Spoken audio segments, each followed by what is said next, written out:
Hey guys, welcome to my YouTube channel, or welcome back if you've been here before. My name is Liz and this is Let's Get Lizical, where we do everything card making. And today we're going to make a sympathy card, or like a thinking of you kind of card. The sentiment will be, I am always here for you. So it could be a little bit of either. This is a reverse sentiment strip from Simon Says Stamp. I don't remember what it's called, but I will link it below because I believe it is still available.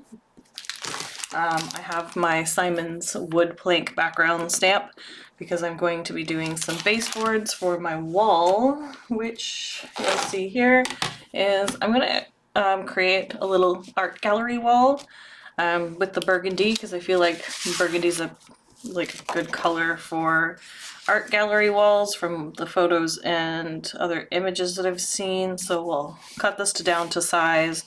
I'm going to do this cute little painting. It's not done yet, so I will finish it on camera here today, but we're just basically going to, add a little photo here, add our sentiment, and then at the bottom I'll add a baseboard to make it look like a wall. I think I will not leave a border today just because I don't want the stark white border. And we'll do a full card front. And then for this is the new frames from Waffle Flower. I cut a whole bunch of them out just so I have a ton of them. I did it in like craft paper. I think I have like 2 die lots of craft paper. One's a little bit more on the red side. I did darker brown frames. I did gold into 2 different textures. Like this is the gold foil from Michael's, which is what we're using today. This one is from a dollar store pack from Dollarama. It has a bit of like a texture in it. I don't know if you can see the lines or not, but it does have like a texture to it. I thought that was fun. So I do have a bunch of frames ready to go if I do decide to do more cards later, which I will, because I will definitely be using these. I think it's a good idea for using up all your smaller stamps. Again, same idea as just doing the postage, but this time we're making it more of an art piece. For this, I used the Postage Collage die, and I think it's not this, it's probably this one up here maybe, by the looks of it. There's like two that are the same size. This one is slightly smaller than these ones, and then this one is slightly bigger, so I think it's this size here. And then this is the frame that goes with it, and this is the frame die. You get a frame for each one of those sections as well, and little strings. I'm not going to use the strings today. I'm just going to let the frame sit floating in the wall because I feel like that's how most paintings are. But if you want to, you can also just add the string. Also, you could just add real string if you wanted to, make it a little bit more fun and realistic, I guess. But yeah, so this one, I kind of got started on it already. This one, for some reason, is showing teal on camera, but it's not. It's a pretty, like, smoother blue gradient. I guess it does have teal undertones. Maybe it's picking up that. But anyway, I just blended with my alcohol markers a lighter blue out into a darker blue. You can do this with your inks, alcohol markers, paint, whatever you want to do it in, you can pretty much do it in. I would probably do this in like an ink blend if I was going to do this again. And then for the moon, I just use this like little circle punch just so I could cover it up and didn't have to go around it perfectly. I think this is the 1/4 inch round hole, and then I made it look like the moon just by adding a little bit of texture to it. I just dot an alcohol marker onto it. So to finish this off, I need to add the grass, and I did go ahead and buy some Amazon, it's not Amazon brand, but it's called Art and Soul acrylic paint markers from Amazon. They were $12.50 for 48 colors. You get 24 markers, but they're double-ended and they're different colors. It might not show up on camera well. The colors aren't even correct from what's here anyway. I did swatch them all, so these are all the colors. I did start swatching them on the flowers, but decided just to kind of scribble them underneath instead. So I'll be using a few of those. Maybe might not use the lightest color because there's actually not a ton of space, so maybe I will use the other colors that I was thinking of. So these are the ones that I scribbled. They do have a little bit of a sheen on them, which is kind of standard for alcohol markers, but this is also after doing a few layers. It works really well on this is the Hammer Milk cardstock.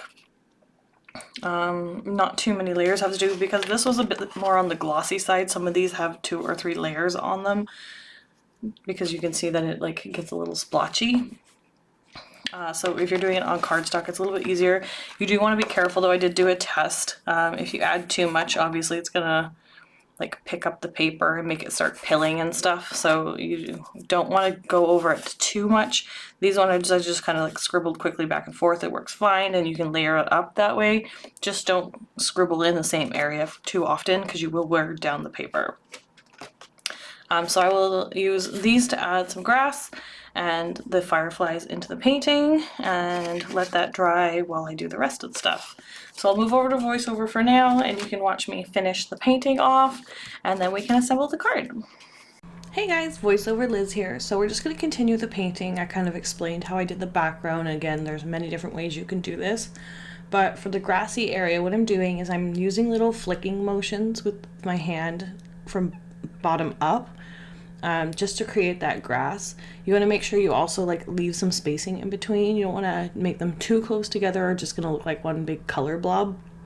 So I started off with the blue just to add a little bit into the background. It adds a little bit more depth and dimension to it. And then I started with my darkest green and went to my lightest green. I did use the 3 shades of green because it did need a little bit more of pop at the front here. So I did go into like the minty kind of green. These markers do dry fairly quickly on this paper as well, I think because the paper absorbs it. So you don't have to worry too much about, you know, wait time in between. Like I did 1 row of the grass and by the time I had finished that row, like the beginning of the next row was kind of dry. So as I went, it kind of like dried, which was great. I added in the 3 different greens, the blue for the grass, and then I added little yellow dots to mimic the fireflies. And I think it turned out really cute. Like I really love this mini version of this portrait that I did. And usually when we do these paint nights, I like to do more landscapey ones because they're easy to do. If you watch any Bob Ross videos, you could make a mini painting, no problem. Even with these acrylic markers, it doesn't have to be exact or use the same techniques, but you're using somewhat the same, like quick, simple strokes that indicate things that don't necessarily need to be, you know, fully in detail, especially when they're this small. So you could create a whole card filled with like little illustrations of your own, or if you're not that artistic or think that you can like kind of pull it off, then go use your stamps, create scenes. Use your die cuts even, maybe not super layered ones because they're supposed to be paintings, but like, again, do what you want. These frames are just like a really fun, cute way to add a focal point to a card. You can do one like I did here, where it's kind of like the theme of the card is a little bit more sympathy, I'm here for you, you're not alone kind of thing. So I think that having the one painting there kind of talks to that.